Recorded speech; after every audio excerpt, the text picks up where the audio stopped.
Welcome back to Let's Eat. This is a show where we travel the region. South Carolina, North Carolina, Georgia a little bit too. We show you the finest restaurants around. You got to try them. A lot of them are fun, local family spots. First up, we go to Simpsonville, South Carolina. Now, I loved this place. We went at the beginning of the year, so we had a little bit of a holiday theme there. And they made my new favorite dish, mofongo. Take a look at this Latin cuisine. This is Tamarindo in Simpsonville. Look at this. Customers say when you're at Tamarindo, it feels like you're on an island. Tamarindo is actually a fruit drink, and the food comes from the Dominican Republic. That's where three sisters learned to cook with their families, and now for you. It's a little bit of our seasoning. You hear our music, you feel our vibes. So it transports yourself, it truly does. Originally from the Dominican, Cynthia De Leon and her sisters, Perla and Delma, started cooking together with their grandmother. We're all doing brunch competitions, charcuterie boards, all this crazy stuff. My sister was like, we'd like to do this for fun, let's open up a restaurant. It's still all in the family. Khalid Nicholas, Perla's husband, serves up the pescado rojo, or fried red snapper. I'm working with my mother-in-law, Nancy Abad, and now she's mixing the fresh squeezed lemon and garlic together. This is Dominican oregano. So Dominican oregano has a very distinctive smell and flavor because of the soil in the Dominican Republic. She's taking the whole red snapper that's clean, it's been sliced.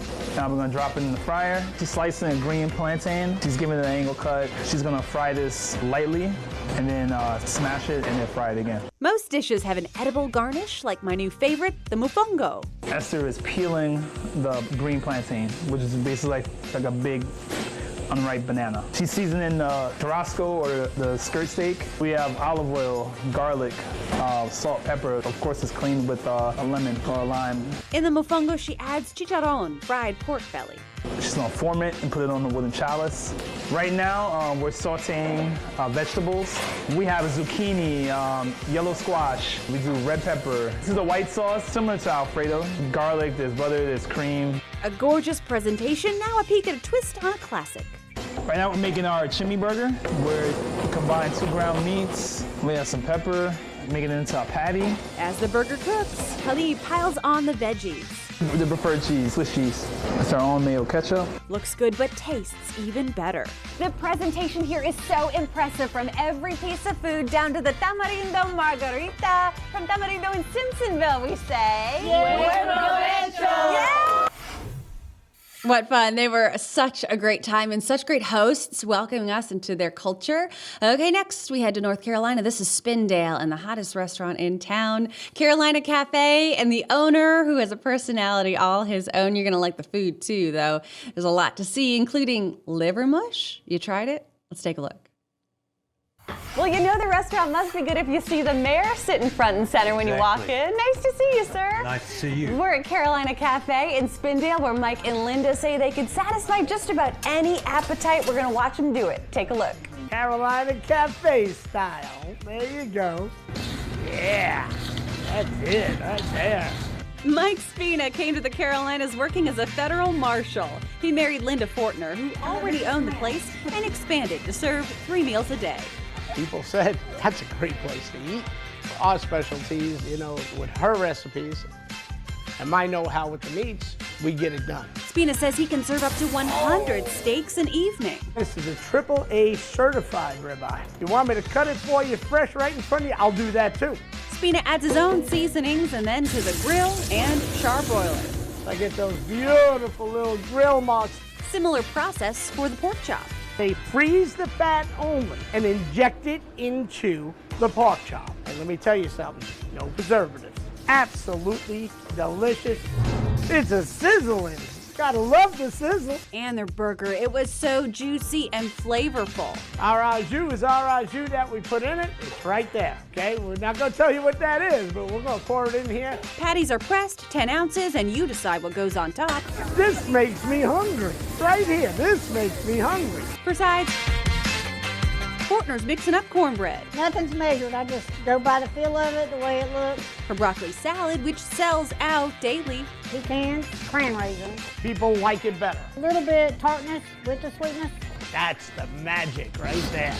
And I love the tangy potato salad.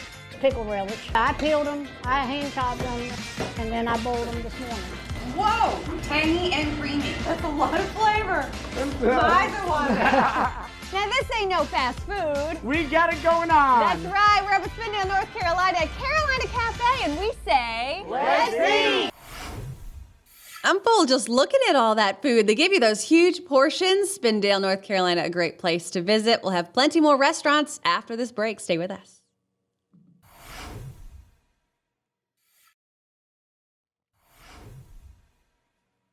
Thanks for staying with us. Now we're back from the break and headed to North Carolina. I suppose we'll stay there for some oysters, some yummy seafood. We're headed up there to see collared oysters. They're finished with bacon, and we've got the chef there to see them cook. Let's take a look.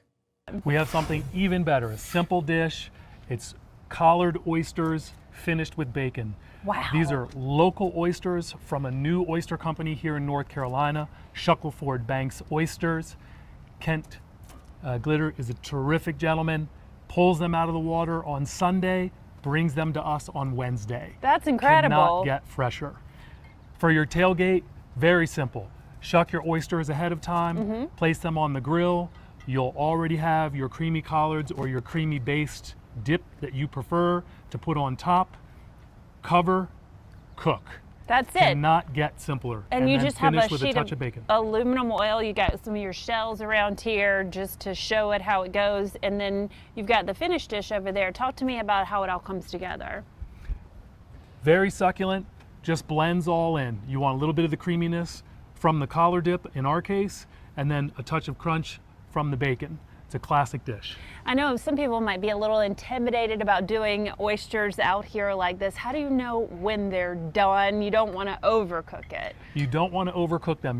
They sort of shrink as the cooking process happens. So as they minimize a little bit, and again, everybody likes the texture of their oyster a little bit differently, but as it minimizes, that's when you'll decide the level you want yours cooked at. You can eat them raw, so you're good to go either way. You could shuck them, put no topping, a little bit of mignonette or cocktail and go, or cook them in this preference as well. And in this case, you were talking about whatever topping. You could do kind of any cream cheese or creamy base to it, add bacon, whatever you want to do. You did the collards, herbs would be great in there too. Absolutely. So, absolutely. Whatever you prefer on your oysters. And these days, I think people are getting super creative with these dishes. These sound good. All right, let's check on it before we go, Chef. Can we see what's going on under there? Oh, looking good. They got a little ways to go. We'll let them keep going. Looks fantastic. We're going to head down the road now to King, North Carolina. They're something a little different. This is an Italian food truck. Dina's Italian Kitchen. The food is on the go. We'll take a look.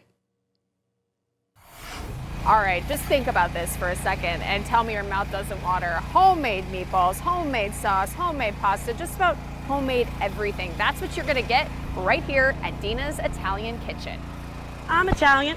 My whole family is Italian. I was raised on Italian food. So when you think, what food can you make every single day with your eyes closed? It's Italian food for me. When former truck driver Dina Stewart wanted to get off the road, this was her dream. This is not everything. I mean, this is just what I can do on my food trailer. But if you can think of it, I can make it. The menu is simple and classic. Sausage and peppers, homemade fried ravioli, pasta salad, and two crowd favorites. The first, the chopped Italian. It is my family's favorite. Chopped up ham, salami, provolone cheese, lettuce, red onion, pepperoni, mayo, olive oil, and Italian herbs, all stuffed in a fluffy roll. Come back and see me. Thank you. Then the star of the show, the meatball sub. These are my meatballs in my marinara sauce, depending on the size. So, like, these are pretty big. So I put 4 meatballs. 4 meatballs go into a toasty sub with cheese on top, then it's toasted. That right there is what everyone wants to see, the cheese pull. Meatball sub. Oh my goodness. Oh, this is good. And the bread, it all comes down to the bread too. It's nice and crispy there. And the way you toast it, gets everything just like a tiny little crust. This is very, very good. Dina is already looking at what she can do next. So, and I'm introducing pasta. I'm doing a baked spaghetti and a baked ziti and a fettuccine alfredo. I'm starting that in October. And I'm also introducing my soup. See how everyone likes that. Not everybody knows about Italian wedding soup, but I'm hoping to introduce them to it. And she knows she's got something good going. When people tell me how great my food is, just like at home when I cook for my husband or my children, It's like, oh my God, Mom, that's so good. It's like, I know, it's good. At least 1 or 2 days a week, Dina is here at the Walmart in King, but check her Facebook page at Dina's Italian Kitchen. That's where she posts every day where she's going to be. Love that cheese pull. What's better than Italian food on the go? Make sure to stay with us. We've got plenty more restaurants after this.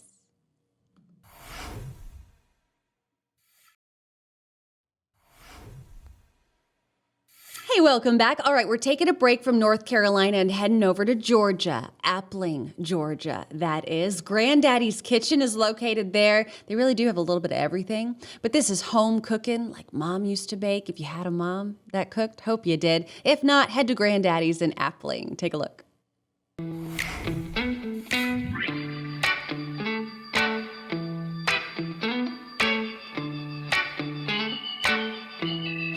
We're here with my girl Melissa here in Granddaddy's Kitchen. How are you doing, Melissa? Hey, Brennan, I'm great. Fun story. Melissa actually reached out to us. I always encourage you guys to reach out to us and let us know about your businesses. She reached out, called me up and said, hey, you need to come out here and check out Granddaddy's Kitchen. We're out here delivering today. So we're gonna talk to her about her business and then we're gonna try out some food. So Melissa, tell us first and foremost, what is Granddaddy's Kitchen and what's it all about? Wow. In one sentence? You have all the sentences. You can take as many sentences as you need. Okay, Granddaddy's Kitchen is a Southern style with a twist restaurant. We're located at 6008 Clarks Hill Road in Appling, Georgia at Pollard's Corner. So this is a very neighborhood type community. Yeah. So it's so funny because I have so many people who will just come in and oh guys, how are y'all? Yeah. All right, so tell me about the types of food that you guys have here. You know, when people come in here to Granddaddy's Kitchen, what can they expect? Oh my goodness, they can expect for everybody to be able to eat something. Yeah. And I know that sounds crazy, but that's the way my husband and I did the menu. Yeah. So if you come in and you don't like fish, Yeah. but your wife likes chicken, Yeah. then you both can get something. Yeah. On the same premise, if you got a kid who comes in and they want pizza, well, guess what? We've got pizza too. Oh, you got pizza too. We've got pizza too. So listen, 97% of what we have is in-house made. Okay. So we don't go open the number 10 can. Yeah, no offense to anybody who does. Yeah. But we don't. Yeah. All our vegetables are flash frozen or else fresh. I wanted to ask you though about the name Granddaddy's Kitchen and where that came from. Dustin, he literally, we're trying to figure out what to name the restaurant. Yeah. And he came up with Granddaddy's because my husband, AKA Granddaddy, is the one who actually started cooking all the burgers. Yeah. He got the burger down pat and we were like, oh my gosh, it's so good. Yeah. So then a couple of months later, we were trying to figure out Granddaddy's at the lake, Granddaddy's grill, Granddaddy's whatever. Yeah. And then he said, what about Granddaddy's Kitchen? Because that tells we're a kitchen. Yeah. All right. So tell how's the community treat you guys? How much have they supported you guys over the past couple years? The community has been amazing. We have so many regulars and they have welcomed us with open arms, which is a huge thing. We have our fellow restaurateurs in the area that have also helped. We're just so thankful for all of our patrons that come to eat. And that's the premise, is we want to serve great food and you come and enjoy it. Looks good. All right. So now we're headed to South Carolina, Augusta, about North Augusta, South Carolina. Wrap and Roll is the next restaurant on our list. They've got a little bit of everything. We'll take a look. Today we are in North Augusta and I'm here at the Wrap and Roll Kitchen.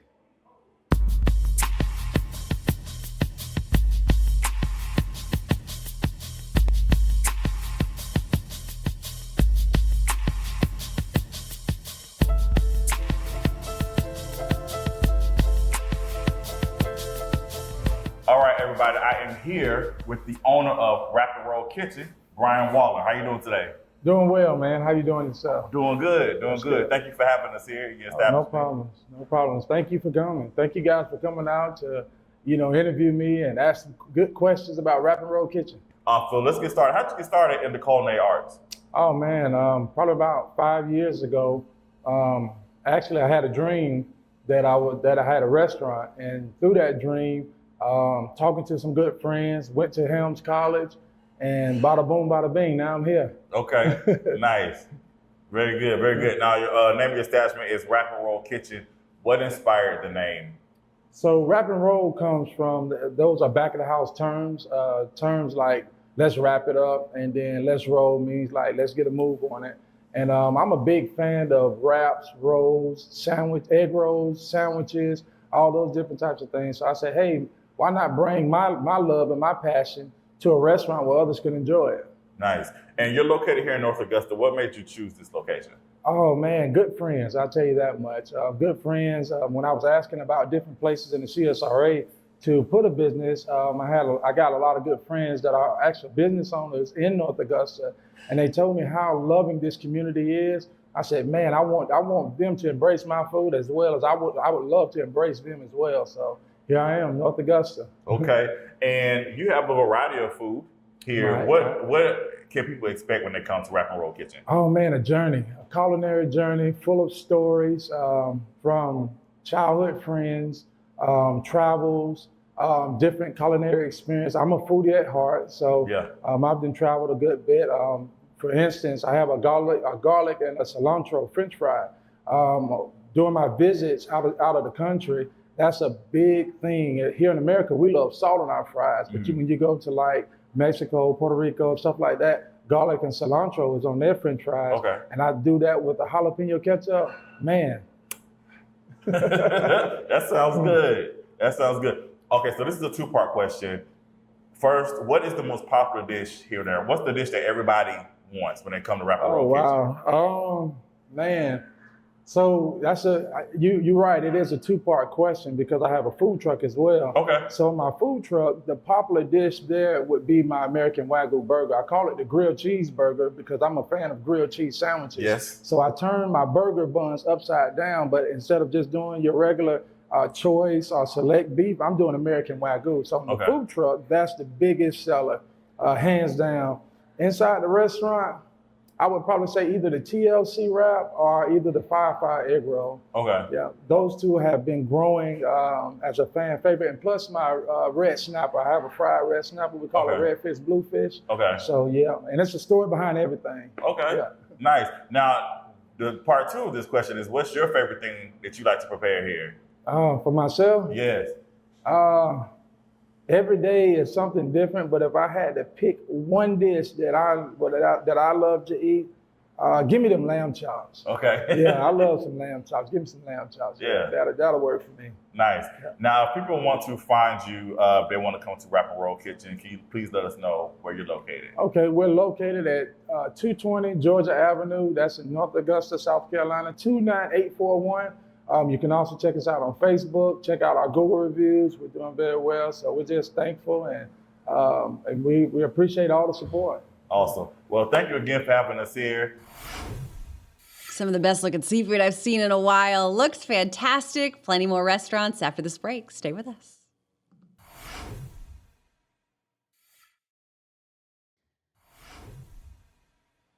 Thanks for coming back with us. We have more restaurants to show you. One last one from Greenville, South Carolina. This restaurant, though, actually started up in Asheville. Now there are locations in Asheville, Arden, and Greenville. It was a musician, Rocky, who loved hot chicken. He decided to open a restaurant, had music there, and plenty of friends.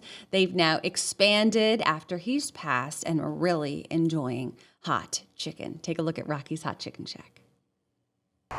This food packs a punch. This is Rocky's Hot Chicken Shack in Greenville, but there's two other locations up in Asheville. That's where this restaurant got started. They're serving Nashville hot chicken with southern sides. Take a look at Rocky's Hot Chicken. It was the best of both worlds for Asheville musician Rocky Lindsay, playing with friends on stage at his hot chicken restaurant, first in 2009. It appealed to GM Jeremiah Klein, too. I've never done southern sides. I've never done fried chicken. And both those things intrigue to me. He moved south and to Greenville to create dishes like the Rocky Hot Chicken and Waffles. We're gonna take our tenders. They're going into the buttermilk, just regular flour and our Rocky spice. They come to our first fry station.